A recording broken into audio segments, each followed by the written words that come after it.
जय हिंद बच्चों। आज मैं आप लोगों को यूरोप में राष्ट्रवाद पढ़ाने जा रहा हूं। यूरोप में किस तरह राष्ट्रवाद का उदय हुआ, कब हुआ, राष्ट्रवाद का अर्थ क्या होता है, इन सारी बिंदुओं पर हम चर्चा करेंगे। आप जानते हैं कि सरकार दो तरह की होती है, एक राजतांत्रिक और दूसरा प्रजातांत्रिक। राजतांत्रिक सरकारें थी जो पूर्व में वो निरंकुश होती थी, घोर प्रतिक्रियावादी होती थी, जिसके परिवर्तन के लिए वहाँ के प्रजाओं ने राष्ट्रवाद का उदय किया और जो है अपनी निरंकुश शासक के खिलाफ लड़ाइयाँ लड़ी। इन सारी बिंदुओं पर हम चर्चा करेंगे। आते हैं, राष्ट्रवाद का शाब्दिक अर्थ क्या होता है। राष्ट्रवाद का शाब्दिक अर्थ होता है राष्ट्रीय चेतना का उदय। किस तरह की चेतना? तो ऐसी चेतना जिसमें राजनीतिक, सांस्कृतिक, सामाजिक और आर्थिक परिवर्तन हो। किस तरह की चेतना भाई? तो सामाजिक, आर्थिक, राजनैतिक एकीकरण का आभास हो। अब दूसरी शब्दों में हम कह सकते हैं राष्ट्रवाद एक सोच है, एक विचार है, एक भावना है। किस लिए? जो किसी खास भौगोलिक क्षेत्र के राजनैतिक, आर्थिक, सामाजिक और सांस्कृतिक एकीकरण का आभास हो, इसे हम राष्ट्रवाद कहते हैं। अब चलते हैं, राष्ट्रवाद का उदय 1789 ईस्वी के फ्रांसीसी क्रांति से हुआ है। 1789 ईस्वी में फ्रांस में जो है एक क्रांति हुई थी। इसी क्रांति से हम राष्ट्रवाद का उदय मानते हैं। फ्रांस की क्रांति क्या है भाई? अब जरा सा इसे समझते हैं। शासक लुई 16वां फ्रांस का शासक था, जो बुर्बो राजवंश के था, जिनका विवाह ऑस्ट्रिया की राजकुमारी मेरी एंटोइनेट, किससे? मेरी एंटोइनेट से हुआ था। ये दोनों काफी खर्चीले थे और खर्चीले होने के कारण पूरे फ्रांस में त्राहिमाम मच गया था। लोगों की आर्थिक स्थिति दिन प्रतिदिन बिगड़ती जा रही थी, जिसके वजह से लोगों ने 1789 में फ्रांस की क्रांति की। चूंकि ये राजा घोर प्रतिक्रियावादी था, अपने भोग विलास में लगा रहता था, जनता की कोई सुख सुविधा नहीं होता था, जिसके वजह से लोगों में एक असंतोष था अपने राजा के प्रति। इसलिए उन्होंने 1789 ईस्वी में फ्रांस की क्रांति की और इस तरह क्रांति का परिणाम हुआ कि 1791 ईस्वी में राजा ने संवैधानिक राजतंत्र की स्थापना की और दूसरे संवैधानिक राजतंत्र की स्थापना के कारण सम्राट की शक्तियों को सीमित किया गया। चूंकि राजतांत्रिक व्यवस्था में राजा निरंकुश होता था और राजा का एकाधिकार होता था, प्रजा का कोई अधिकार नहीं होता था। प्रजा अगर किसी तरह के राजा पर अंकुश लगाता था तो सीधे सीधे उसे फांसी पर चढ़ा दी जाती थी। इन सारी घटनाओं के कारण लोगों में असंतोष था। इसलिए 1791 ईस्वी में राजा बाध्य होकर एक संवैधानिक राजतंत्र की स्थापना की, जिसके तहत सम्राट की शक्तियों को सीमित किया गया। साथ ही साथ विधायिका, कार्यपालिका और न्यायपालिका, ये तीनों संस्थाओं का गठन किया गया। अब जो है सरकारें विधायिका के तहत, कार्यपालिका के तहत और न्यायपालिका के तहत सुचारू रूप से चलता था। आप जानते हैं कि पूरे फ्रांस में को 3 वर्गों में बांटा गया था। ये कौन कौन से वर्ग हैं जरा सा देखिए। एक पादरी वर्ग था, दूसरा कुलीन वर्ग था या व्यापारिक वर्ग, और तीसरा था आम गरीब जनता, किसान। इनकी आबादी 90% थी और ये लोग 10% थे। अब जरा सा देखिए, कानून बनाने के लिए इसमें से 300 प्रतिनिधियों को लिया जाता था, पादरी वर्ग में से 300 कुलीन वर्ग के प्रतिनिधियों को लिया जाता था और 600 जो है कि आम गरीब जनता से लिया जाता था और किसी कानून का निर्माण होता था। जरा सा देखिए, ये पादरी वो होते हैं जो चर्च में पूजा का काम करते हैं। कुलीन वर्ग वो होते हैं जो व्यापारी होते हैं, पूंजीपति होते हैं और बाद बाकी आम गरीब जनता होता है। और जरा सा देखिए यहाँ पर ये 600 जो होता था, ये आम गरीब से बराबर होता था। ये 10% होने के बाद भी इनकी संख्या 600 होती थी किसी नियम को बनाने में, और आम गरीब लोगों के 600 प्रतिनिधि होते थे, जिसके वजह से ये लोग अपने फायदे के लिए, अपनी ऐश आज़ादी के लिए कानून बनाते थे, जिससे 90% जनसंख्या में असंतोष था। असंतोष का कारण हुआ कि 1789 में फ्रांसीसी क्रांति की गई, जिसका परिणाम हुआ कि पूरे फ्रांस में संवैधानिक राजतंत्र की स्थापना हुई और इसके तहत कई सारे परिवर्तन किए गए। जनता को कुछ सुविधाएं दी गई, जिससे जनता में कुछ खुशियां की लहर आई। नेपोलियन का आगमन होता है 1799 से 1804 तक। नेपोलियन कांसल के रूप में प्रथम शासक बनता है।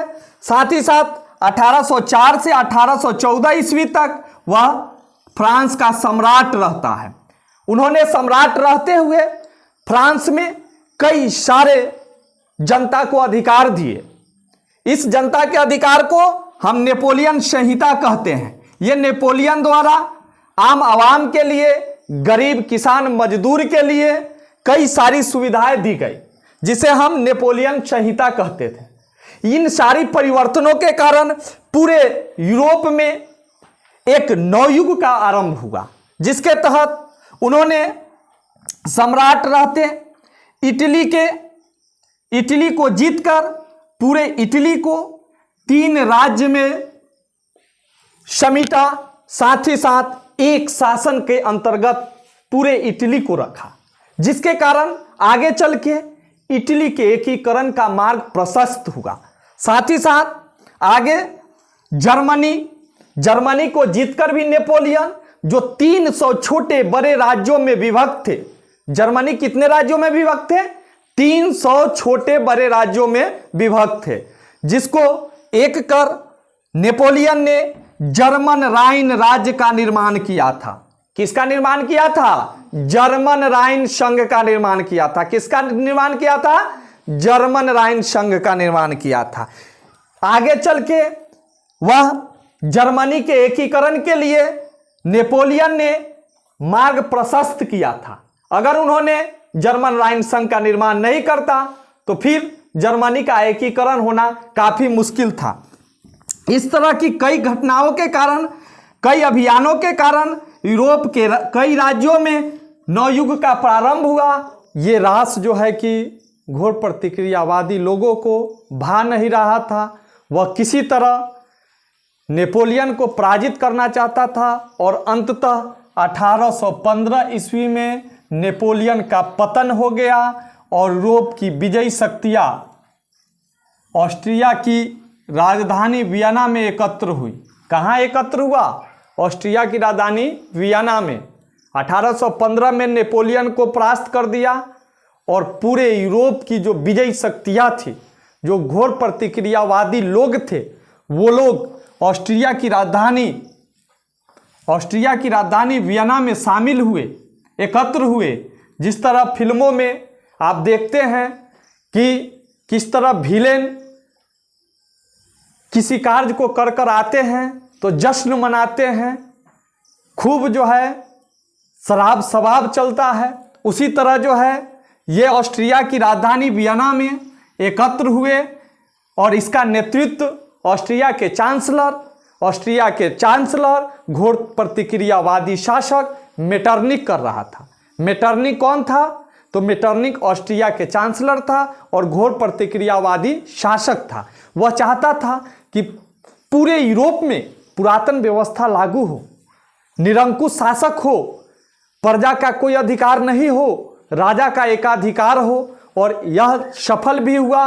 और 1815 ईस्वी में इन्होंने नेपोलियन को पराजित कर ऑस्ट्रिया की राजधानी वियना में एक सम्मेलन किया, जिस सम्मेलन में ब्रिटेन, रूस, प्रसा और ऑस्ट्रिया, ये चारों विजयी शक्तियाँ जो थी, ये चारों विजयी शक्तियाँ वियना में सम्मेलन किया। और सम्मेलन में क्या हुआ भाई? तो गणतंत्र और प्रजातंत्र के बदले पूरे यूरोप में पुरातन और प्रतिक्रियावादी व्यवस्था स्थापित करना। इन्होंने यह निर्णय लिया कि ये जो नेपोलियन ने जो बदलाव लाया है पूरे यूरोप में, इटली हो, जर्मनी हो या फ्रांस हो, इसने जो गणतांत्रिक प्रजातांत्रिक नीति को अपनाया है उसको बदलना है। राजतांत्रिक पुरातन व्यवस्था और घोर प्रतिक्रियावादी व्यवस्था स्थापित करना है, यह मेटरनिक का कहना था। साथ ही साथ नेपोलियन युग का अंत हुआ तथा मेटरनिक युग का शुरुआत हुआ। एक घोर प्रतिक्रियावादी शासक का फिर से शुरुआत हुआ, राजतांत्रिक व्यवस्था का शुरुआत हुआ, जनता का कोई अधिकार नहीं होने वाला व्यवस्था का शुरुआत हुआ। साथ ही साथ अब क्या हुआ भाई, तो इन चारों शक्तियों ने, ब्रिटेन ने, रूस ने, पर्सा ने और ऑस्ट्रिया ने, ये चारों शक्तियां ने ऑस्ट्रिया की राजधानी वियना में ऑस्ट्रिया के चांसलर मेटरनिक के नेतृत्व में सम्मेलन किया और पूरे नेपोलियन ने जिन जिन क्षेत्रों में राजनैतिक सुधार किए थे, जनता का अधिकार दिया था, नेपोलियन संहिता लागू किया था, इन सारी बदलाव को अंत किया और फिर यह धीरे धीरे पाट पाट करके बांट दिया पूरे क्षेत्रों को। यह सिसिली और नेपल्स बुर्बो वंश के सम्राट फर्डिनेंड को दे दिया गया। रोम तथा उसके आसपास का क्षेत्र पोप को दे दिया गया। लोम्बार्डी एवं वेनेशिया तथा 39 राज्यों के संघ जर्मनी को, लोम्बार्डी, वेनेशिया तथा 39 राज्यों का संघ जर्मनी को ऑस्ट्रेलिया अपने पास रखा। ये 39 राज्यों का जो संघ बनाया था, राइन राज संघ, कौन? नेपोलियन ने। इन पर अप्रत्यक्ष रूप से यहां इन संघों का ही सरकार था, लेकिन सैनिक व्यवस्था पावर ऑस्ट्रेलिया के पास थी। इसलिए यह ऑस्ट्रिया इन 39 राज्यों का संघ जर्मनी पर अप्रत्यक्ष रूप से और लोम्बार्डी और वेनेशिया पर प्रत्यक्ष रूप से अपना अधिकार जमाया। ये सारी क्षेत्र ऑस्ट्रिया के आसपास का क्षेत्र है। इसी तरह परमा, मोडेना और टस्कनी को जेनेवा और सार्डिनिया पिडमाउंट राज्य में मिलाकर हैब्सबर्ग के राजवंश को शासक बनाया गया। साथ ही साथ फ्रांस, जिसका सम्राट नेपोलियन बोनापार्ट था, उन्होंने फ्रांस में कई परिवर्तन लाए थे। उन सभी परिवर्तनों को समाप्त कर पुरातन व्यवस्था लागू करने के लिए मेटरनिक ने बुर्बो राजवंश के शासक लुई 18वां को दिया। लुई 18वां बहुत ही होशियार था। इन्होंने देखा कि अगर हम पुरातन व्यवस्था ला देंगे तो लोगों में एक आक्रोश होगी और मैं शासक नहीं बन पाऊंगा। इसलिए इन्होंने सुधारवादी और प्रतिक्रियावादी दोनों के बीच, चूंकि सुधारवादियों की संख्या अधिक थी, 90% थी, प्रतिक्रियावादियों की संख्या कम थी। प्रतिक्रियावादियों में पादरी और कुलीन वर्ग आते थे। इन दोनों के बीच, चूंकि पादरी और कुलीन वर्ग चाहता था कि यहां पर घोर प्रतिक्रियावादी शासक न रहे, लेकिन वहां के जो आम गरीब जनता था, किसान था, वो चाहता था कि नहीं, सुधार हो, जनता का भी अधिकार मिले, जनता का भी सुख सुविधा मिले। इसलिए ये बुर्बो राजवंश के जो शासक थे लुई 18वां, उन दोनों के बीच, सुधारवादी और प्रतिक्रियावादी दोनों के बीच आपसी सामंजस्य कर 2 जून 1814 ईस्वी को संवैधानिक घोषणा पत्र लागू किया, जिसके तहत पूरे फ्रांस में कुछ वर्षों तक लुई 18वां का शासन रहा। तो आप इस तरह यूरोप में कैसे राष्ट्रवाद का उदय हुआ, किन किन बिंदुओं पर घटनाएं घटी, इन सारी चीज़ों को आपने जाना। अब मैं अगले वीडियो में जुलाई 1830 की क्रांति और यूरोप में राष्ट्रवाद की अगला भाग लेकर आऊँगा। आप पार्ट 2 का इंतजार कीजिए, जल्द ही पार्ट 2 को हम डालेंगे।